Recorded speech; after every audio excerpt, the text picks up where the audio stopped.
그동안 한국의 대응이 전 세계의 모범이 되었던 만큼 이태원 발제 확산은 외신들에게도 큰 화제가 되었습니다. 다수의 언론은 너무 일찍 제한을 완화하는 것이 얼마나 위험한지에 대한 교훈을 주고 있다고 평했으며, 싱가포르처럼 한국도 한순간에 방심이 재확산 사태를 맞았다며 우려를 표명했습니다. 실제로 초기 우수 사례로 꼽혔던 싱가포르는 4월 초를 기점으로 확산돼 현재도 하루 800명대 판정자가 나오고 있습니다. 더군다나 한국 추적 시스템을 부러워했던 나라들이 조언 어린 기사들을 쏟아냈는데, 중국은 자신들의 사회주의식 강경한 통제를 보고 배우라는데 한국이 통제를 너무 일찍 풀었다고 보도했으며, 한국과 비교당했던 아베는 방심하면 단번에 한국처럼 된다며 한국의 상황을 지지율 상승의 기회로 삼았습니다. 또한 한국과 같은 투명한 공개나 추적 시스템을 활용하지 못한 미국이나 유럽은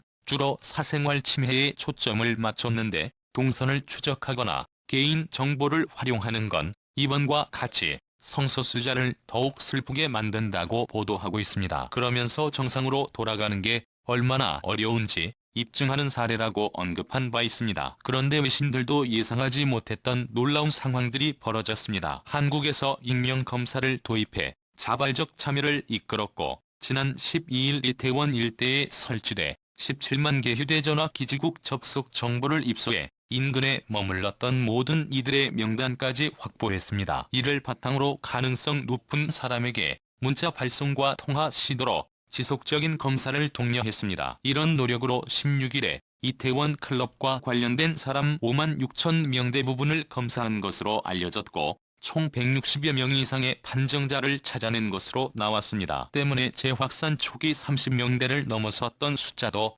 20명대로 감소하더니 16일 발표 기준 19명으로 감소하는 모습을 보였습니다. 이렇게 방역과 인권 사이의 균형점을 찾자 전 세계가 다시 한번 한국을 주목하고 있습니다. 강경경화 장관은 13일 유엔 화상회의에서 이런 한국 정부의 노력을 설명했을 뿐 아니라 독일 공영방송에까지 출연해 환자의 사생활과 대중의 위험 사이의 균형을 이뤄야 한다고 언급했습니다. 현재 유럽이나 미국, 일본 등은 악화된 경제 상황에 제한 조치 완화를 꾀하고 있습니다. 초기 유럽 등 많은 국가가 중국처럼 사회주의식 이동 제한 명령을 하며 대응에 나섰지만, 완화 조치로 한국과 같은 민주적 방식의 관리 능력이 필요해진 것입니다. 결국 한국의 능력이 재확인되자 배우려는 노력이 더 커지고 있는데, 15유엔 아시아 태평양 지역 총회에서 한국국토정보공사가 동선 파악 공간정보 관리 기술을 소개한 자리에는 호주, 일본, 중국, 인도네시아 등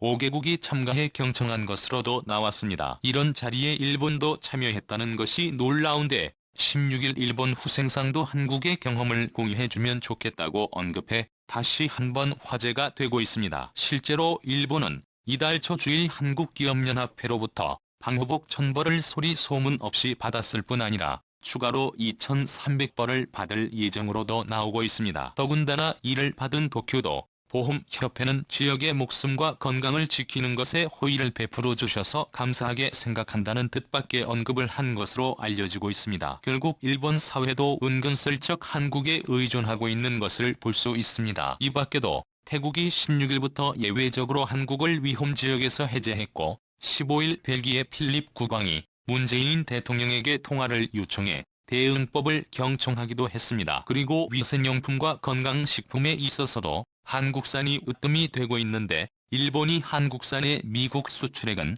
전년 동기 대비 4000%나 폭증했고, 중국으로의 홍삼 수출액은 232%나 급증하는 모습을 보였습니다. 이외에 공기청정기 배치 8%, 의류 건조기 54%, 진공청소기 46%, 정수기 20% 등의 증가율을 보이고 있습니다. 재확산에도 놀라운 대응 능력으로 국격을 높이고 있는 대한민국, 이번 사태도 철저하게 마가 K 브랜드 가치를 더욱 드높이길 바랍니다. 좋아요와 구독, 알림 설정은 콘텐츠 진학에 큰 힘이 됩니다. 지금까지 메가텀이었습니다. 감사합니다.